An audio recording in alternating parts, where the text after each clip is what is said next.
So now I want to show you how to work with dates. So I will create a new page. So I'll just change the name of that to formatting. Make it easier to see what's going on. So let's create a new sheet, dates. One useful function is to put whatever the current date and time is. So the way we do that is to type equal now, and then open bracket, close bracket. So I'm in the UK, so it's formatted with a day at the front and then the month. So it's 23rd of July today in the year 2020, and the time is 17:52. That is now. And then if I click that and scroll down, it's still now, and it's still the same format. But I just want to show you how we can format this in different ways. So let's go to the second one. So right click, format cells.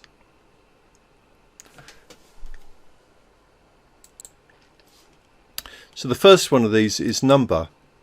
And here you see we've got these two items here, date and time.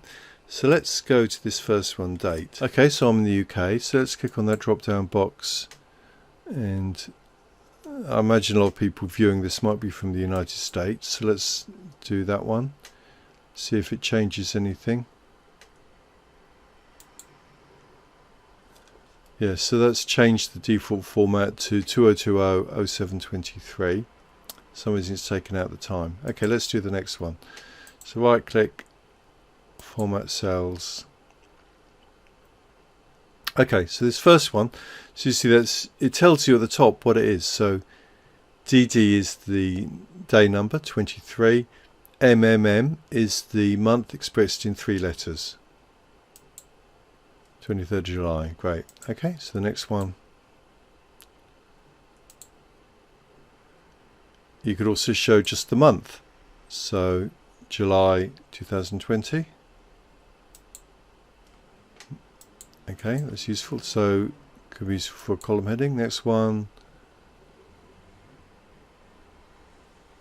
To do with times. Okay, so this one is the hour, and then you see that minutes, and then it's fairly logical, and then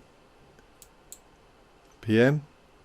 Or you could right click, format cells, have the seconds as well, and AM and PM. And then right click, format cells. I mean, you can get a bit carried away, but there is one which is particularly useful, which isn't one of the default ones, unfortunately, but you can create it yourself under custom. Supposing we have this, you can then just start typing your own thing into here. So I've clicked there in that box. So I'm deleting I don't want the time as well, and then I press home to go to the beginning. Supposing I type DDD. DDD is then now the day of the week expressed in as a 3-letter word. So this is Thursday, THU. So click on OK. Now this, most of the time, I think this is a lot more useful than all these, because a lot of the time it is actually quite useful to know what day of the week it is. So, I mean, then once we've done it once, of course, we can just copy the format to all these others. It's still the same, but and let's just, supposing we can add one to that, +1, which means 1 day. So that makes it tomorrow. And then, okay, so supposing, I'll delete that. So supposing we do this formula, that date +1, so it's 1 day. And now we drag this down. So we have a different day, and we probably want to, I'll just insert a row there. Let's left align these, because this looks a bit weird if it's right aligned. Though that's not great either, because all the dates are higgledy-piggledy, or we can center it. So this is actually a really useful list, and it's quite surprising that it's not in the default settings. You have to create it yourself under custom, and that's what you have to type under custom. DDD space DD/mm/YYYY.